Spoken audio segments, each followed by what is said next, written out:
Hi, I'm Chris Yukins, as you know, professor in the Suspension and Debarment Seminar. This is going to be a short video that I'm preparing for your preparation for the practicum in the Suspension and Debarment course over the President's Day weekend. I'm preparing this recording because, by a sad coincidence, the memorial service for Professor Alan Green is at the same time when I would be normally giving you a briefing on Saturday afternoon. It's at 1 p.m. at St. John's Church in Georgetown at 3240 O Street Northwest. If you had Professor Green as a professor and you want to attend the memorial service, you can just coordinate with your team. You have a lot of time on Saturday afternoon to prepare. If you'd like to spend an hour or so coming to the memorial service, you're very welcome. I'll be back after the memorial service. Professor Pachter and I are going to go to the memorial service. Professor Swaby will be there to work with you as you prepare, and I'll be available later in the afternoon as well. Just want to flag for you that we have a webinar coming up. It's on colon and the new protectionism in the European Union and the United States. This webinar originally began as a discussion of colon, which is a big case in the Court of Justice for the European Union. The Court of Justice for the European Union said in a nutshell that countries that have not entered into free trade agreements with the European Union, vendors from those countries like Turkey or China can't take advantage of the protections of the European directives. So it's a very controversial decision, partly because it isn't clear what protections are being withdrawn from vendors outside the European Union and outside those free trade agreements.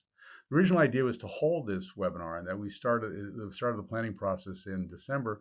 And then with the beginning of the Trump administration, a lot of protectionist measures have started with the Trump administration. And so we're pivoting. We're going to be covering both colon and with the international panelists who are joining us. We'll also be talking about the Trump administration's protectionism, including, for those of you who are working in practice, including the exception from tariffs for goods being bought by the United States. And that's going to be a very important exception as new tariffs are put in place by the Trump administration. So if you're interested in joining that webinar, it's on February 21st, and information is available at publicprocurementinternational.com. Just quickly, what we're going to go through is with this tape session. We're going to give you a little bit background on what's going on, introductions to the sessions. We're going to talk about the schedule. We're going to review the problem that we'll be doing over the weekend. The problem is posted on the modules in the Canvas classroom site. We're going to talk. I just want to talk to you very briefly about the final quiz. It is a quiz. It's a multiple choice quiz. It's going to be at the end of spring break. It'll be open book. It'll be based on the readings, our class discussions, and on the slides from the classes. It should be relatively accessible for you. And that you'll have all the way from the end of our President's Day weekend all the way till the end of spring break to finish that quiz at your convenience. I think it's an hour or two. You get plenty of time to finish it. It's a finite time, but you can do it anywhere during that period. Duke Wynn is going to be joining us. I'll talk about him in just a second, and then you're going to spend the afternoon on Saturday preparing for the settlement problem. Okay, in terms of you know Professor Pachter, you know Professor Swaby. Duke Wynn is going to be joining us. Duke was previously an officer in the U.S. Army. He will be discussing his bio in more detail during class. He was also for many years a suspension and debarment official, first at the EPA, first at NASA, and then at the EPA. At the EPA, he was handling both contracts and grants. And then he stepped away from that role to work for a while with affiliated monitors, did work in terms of monitorships, and now he's joined a law firm. He'll be talking about that with you when he joins us. So just a little bit in terms of the finding these rooms, which looks more complicated than it is. We're going to be using two rooms, E312 and E412. And E312 is on the third floor. If you come in through the library, go in the elevator to the third floor, and go basically to the corner of the building. That's where it is the corner of the building, and it looks out onto the courtyard. When you see it, if you go from the Burns building, where the law library entrance is, all the way to the Stewart building, you've gone too far. It's the E building is right on the corner. It hasn't been named yet. No one's given money for the E building yet, so it's just called the E building, but it's basically the corner of the law school complex. This is a broader view where you can see how things fit together. If you're driving across G Street from Stewart Hall, there's an underground garage. That's convenient to use. These, by the way, these maps are available on the law school website too, if you want to get your own copy. And more broadly, if you decide on Saturday night that you want to go out with the other students, that's a great idea. You can go to the Kennedy Center. It's actually within walking distance. If you go over to Georgetown, Blues Alley, if you like jazz music, Blues Alley is over there. You can go up to U Street. That's an entertainment district up on U Street. You can go over to the Hamilton, which is on the other side of the White House. So lots of entertainment opportunities, lots of dining opportunities in the area. I hope you have an enjoyable Saturday night. We're going to be having dinner together. We'll talk about it in just a second, but then you have the rest of the evening to yourself. And here's an even broader view of what's available. What on this map you can see, if you went to the middle of Georgetown, which is the middle of Georgetown is Wisconsin and M. You can walk there. It's kind of actually, if there's not too much snow, it's a nice walk along the river. Right there at Wisconsin and M, tucked down an alley is the Blues Alley Club, and that's a really nice place to go. They have two sets generally in the evening, and nice place to go and listen to jazz, and just have a drink from the bar. It's very easy.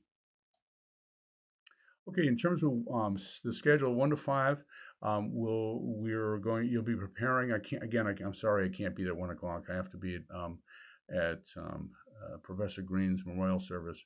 But then I'll be back, and while you're preparing, and then at 6 o'clock we'll have dinner at Tonic. Tonic is a restaurant.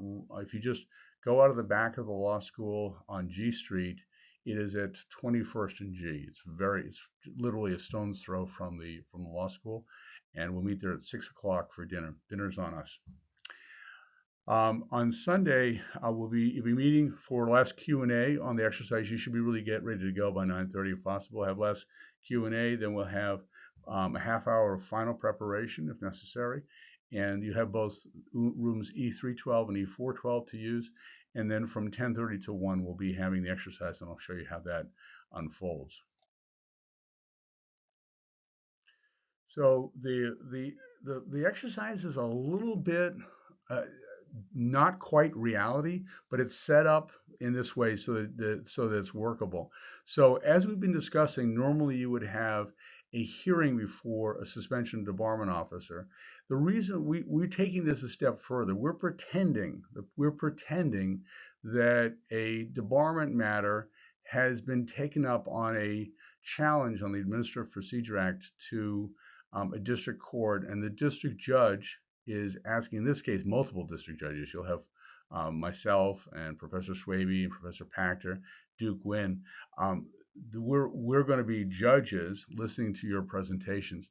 So, and these are mediation presentations, these are settlement presentations. Just for structural reasons, we haven't made this a hearing in front of a suspension and debarment officer.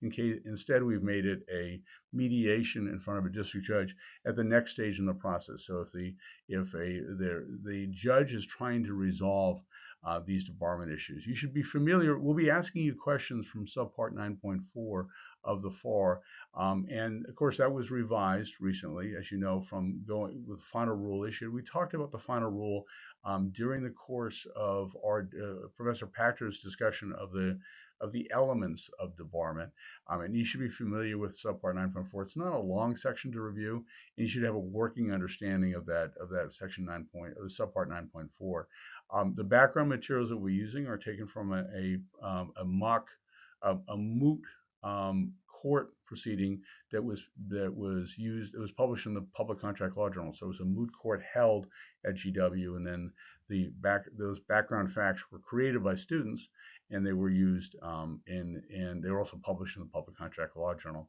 The proceeding is going to be under Federal Rule of Civil Procedure 16, which just means that these are elastic, flexible, alternative dispute resolution proceedings. It's an attempt to reach a conclusion on what's the best way forward for all the parties. The judge is trying to avoid having to deal with a case on the merits. Oftentimes, he or she is looking for a possible settlement under Federal Rule of Civil Procedure 16. So each team will present on the facts and the law and the compliance efforts. So each team, as you see in the problem, each team has a structured set of issues which they can address in a PowerPoint presentation. It'll be government versus vendor. In terms of the PowerPoint presentations, the best thing to do is to build the slides with your team, and then send the slides to me, Yukins@law.gwu.edu, by email, and also just bring it on one laptop. We might just plug your laptop in. Getting the slides up on the board in relatively short order is always a technical challenge. So if we have two pathways, email them to Professor Yukins, also bringing them on a laptop, we should be able to sort that out. So in terms of the teams, these are the teams, as you know, that have been set up. Lauren is not going to be able to join us in person, so we're going to set up E312 and E412 with video and a hybrid so that we can coordinate. And the presentations will be in E312. But so we can coordinate with Lauren and any other students who can't be there in person because of the weather. We'll set it up on a hybrid basis. 1, 2, 3, 4 here are ways that you can structure your presentation within your team if you like. You can really structure them any way you want. But that is one possible approach is 1, 2, 3, 4. You should make sure that there's a lead person, so the person that does the introduction, or persons that do the introductions, they should be prepared to help coordinate the other team members. That you have someone who can basically serve as a gap filler as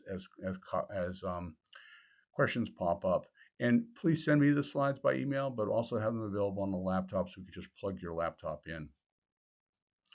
We're going to take a brief break at the end of the presentations, and then we're going to get together and talk about how we might reach a mediated solution. So as you're thinking about how you want to approach this, recognize that the goal by the close of the exercise is to reach a mediated solution, if at all possible.